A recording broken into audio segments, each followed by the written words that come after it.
Hi, my name is Joanna Whitney. I am an intuitive artist and a student of natural law. And I had completely forgotten that I was supposed to be reading this book. Sorry about that.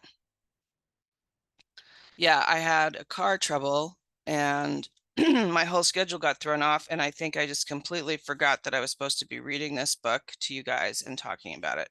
So I'm on page 63. Um, and this is what we're talking about. We are so unfamiliar with genuine community that we have never developed an adequate vocabulary for the politics of this transcendence. When we ponder on how individual differences can be accommodated, perhaps the first mechanism we turn to, probably because it is the most childlike, is that of the strong individual leader. Differences like those of squabbling siblings we instinctively think can be resolved by a mommy or daddy, a benevolent dictator, so we hope.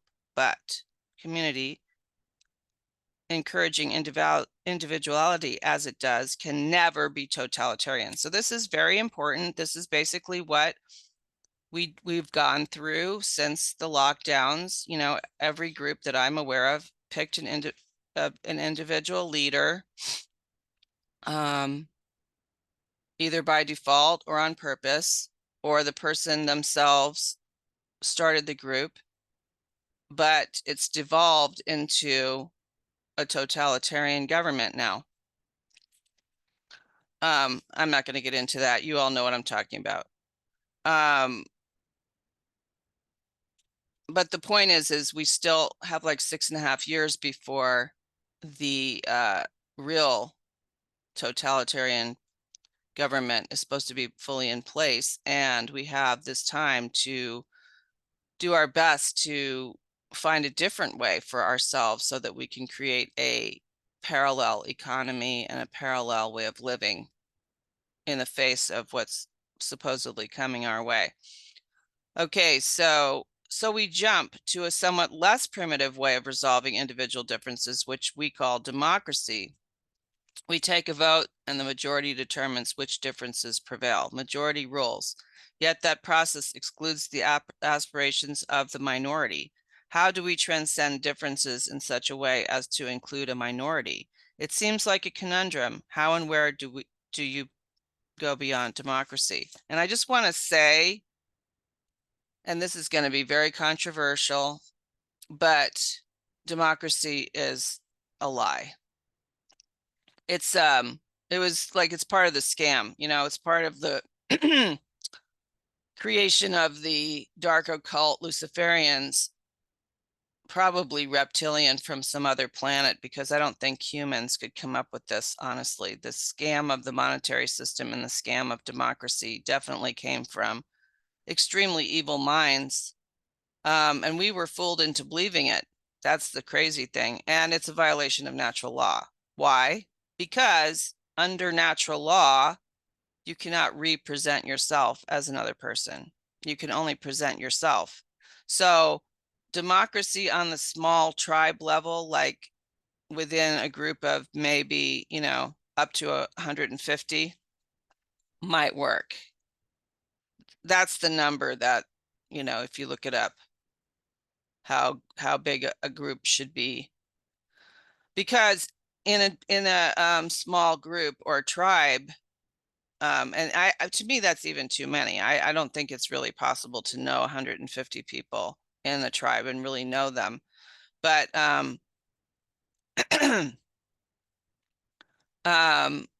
if you have a group, let's say of 15 people or 20 people or 30 people, let's say,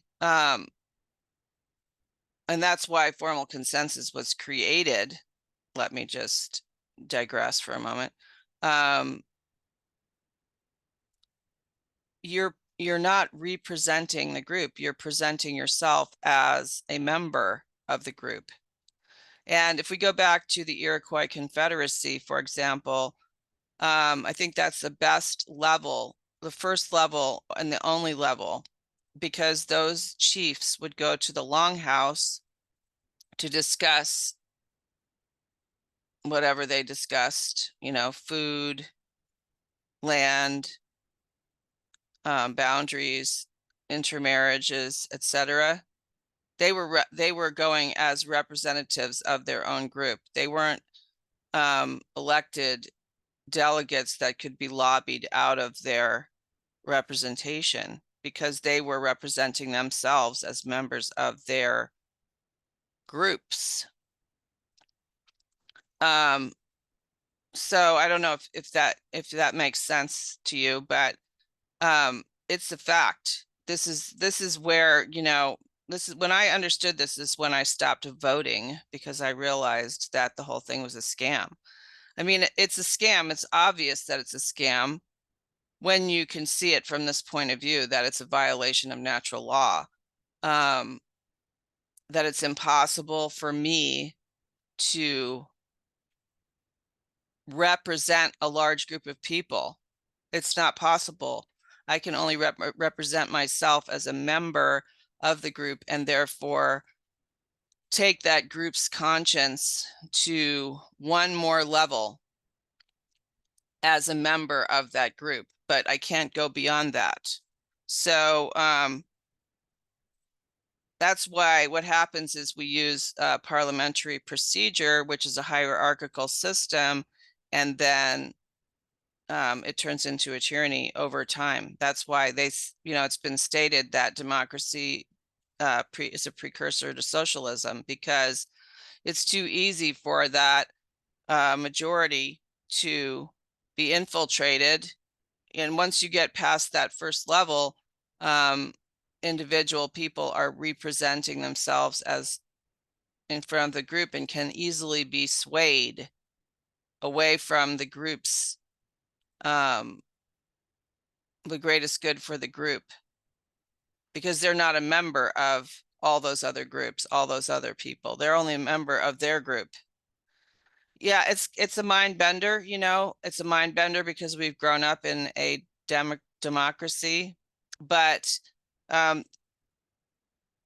this is what, where consensus becomes the only way to have equal voice, and it requires patience, and it requires vigilance, because you can, there's been quite a few groups of people that have used consensus in co-housing communities, and then once they overcame the difficulties, the perceived difficulties, and relaxed, then it just became majority rule again.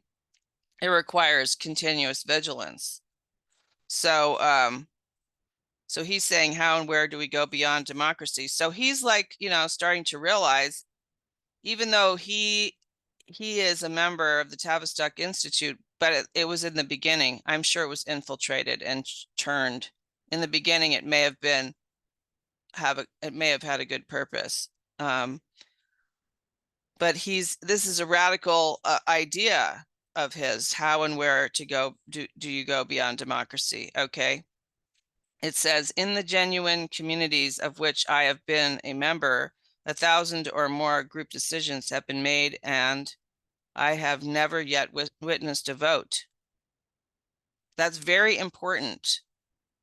Don't blow by that.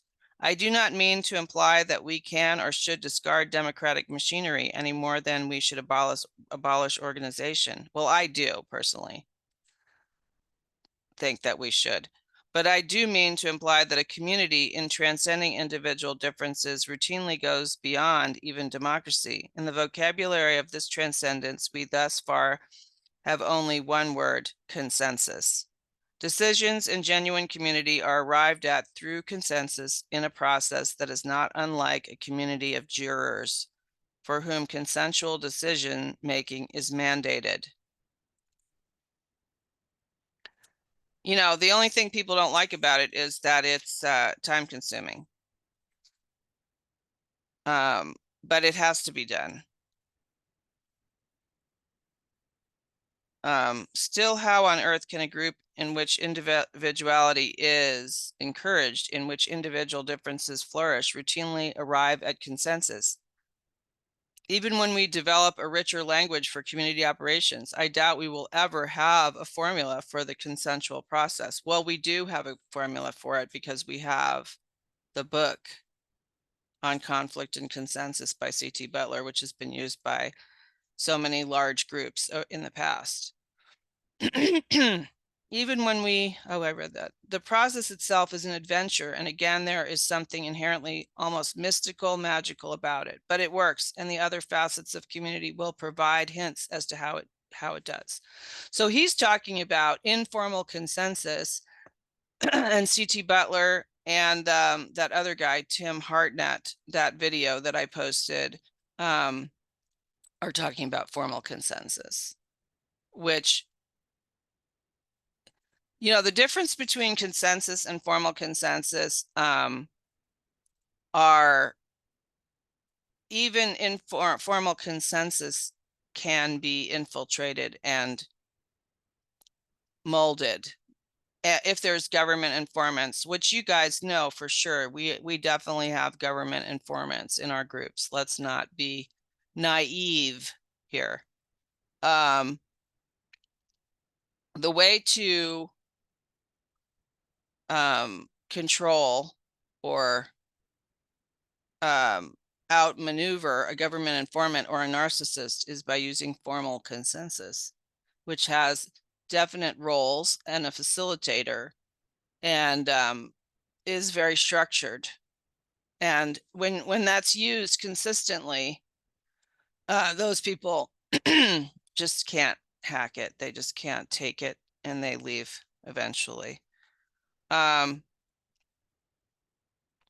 So I'm going to just finish this. This is how I had it laid out here. The next subtitle is realism.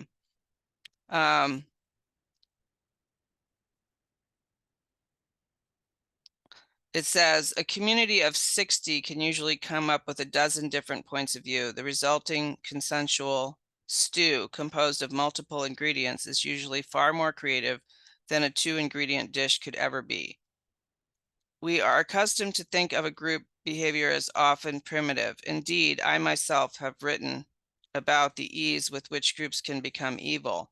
Mob psychology is properly a vernacular expression. Groupthink is the new one. But groups of whatever kind are seldom real communities. There is, in fact, more than a quantum leap between an ordinary group and a community. They are entirely different phenomena, and a real community is, by definition, immune to mob psychology because of its encouragement of individuality, its inclusion of a variety of points of view. Mob psychology cannot occur in an environment in which individuals are free to speak their minds and buck the trend. Community is such an environment. Because a community includes members from different points of view and the freedom to express them, it comes to appreciate the whole of a situation far better than an individual, couple, or ordinary group can. Incorporating the dark and the light, the sacred and the profane, the sorrow and the joy, the glory and the mud, its conclusions are well-rounded. Nothing is likely to be left out. With so many frames of reference, it approaches the reality more and more closely. Realistic decisions, consequently, are more often guaranteed in community than in any other human environment. So I just want to address for a moment the Signal chat.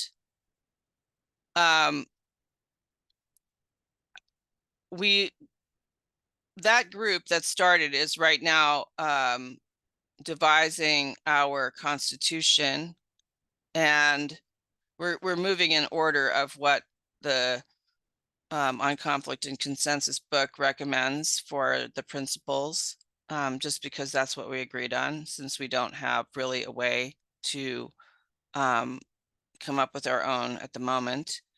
So right after that is nonviolence, and there was a squabble on Signal recently, and have been many squabbles on our new Signal chat over the same thing. And so I think what we've kind of come up with is that, and it hasn't been solidified, I'm just putting it out there right now, that we use nonviolent communication in the Signal chat, and we're probably going to have to do a training on that.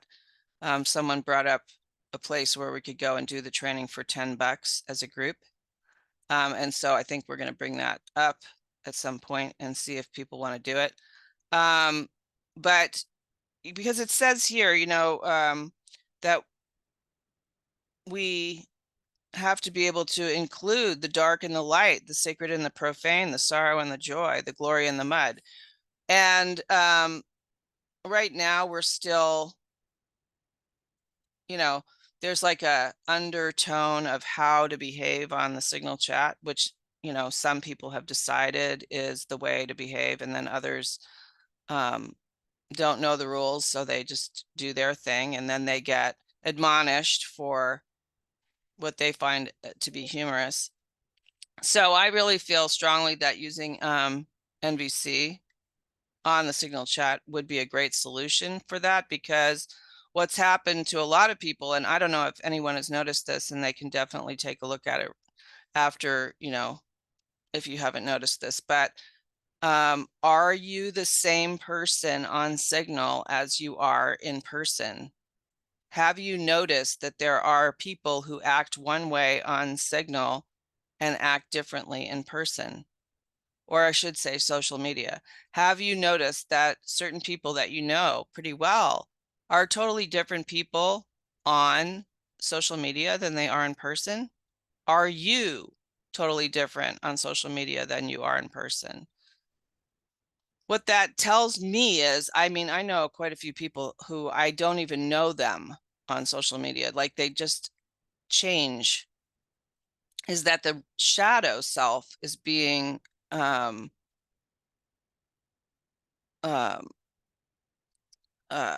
animated on social media and is not integrated in person. So if we had a set of very strong way that we talk to each other on social media, then when we were in person, I bet you we would get along a lot better. Plus, we might even be able to integrate the shadow into the in-person again.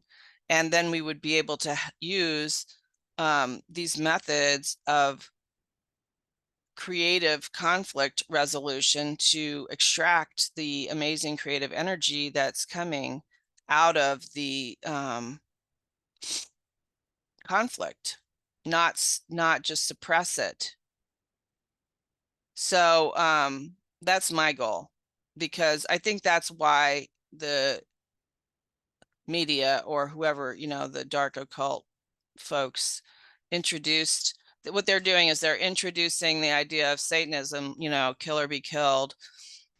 I have to get mine. It's the My Freedom movement. I get to do whatever I want. Hedonism over, and then they introduced that idea of hedonism